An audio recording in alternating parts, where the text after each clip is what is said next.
The biggest challenge in the industry really comes down to controlling its inventory. The industry has been engaged in a battle of sorts with the OTAs as well as alternative lodgings like the Airbnb and so forth.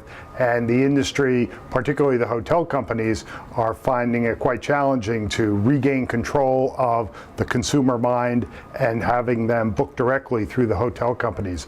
If they can solve that riddle, that represents a gigantic opportunity to enhance the profitability of hotel companies. The biggest challenge for the industry today is the ability to control labor costs, other miscellaneous costs like insurance, taxes. Now that assets have had a return, or most assets have had a return to perhaps peak RevPAR, peak profitability, a lot of the tax authorities are catching up.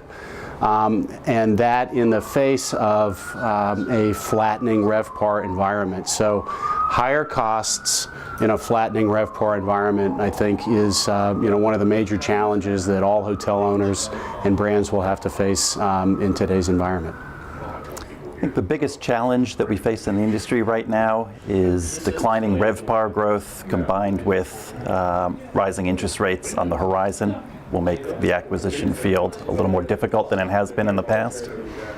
I think the greatest industry challenge right now is welcoming all these new beautiful hotels into our industry. In the hospitality industry today, a great challenge, it may not be the greatest challenge, but a great challenge is going to be near-term cost containment. Many things are not being reflected in the cost indices that we're seeing, such as construction costs, renovation costs, and with low unemployment, labor costs.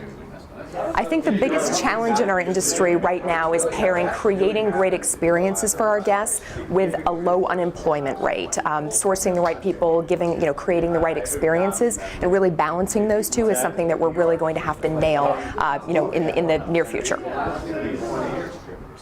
Biggest challenge is something a little bit more old-fashioned and something that the hospitality industry is used to, and that would probably just be new supply. Some markets are worse than others, but it's just something that we have to pay attention to right now.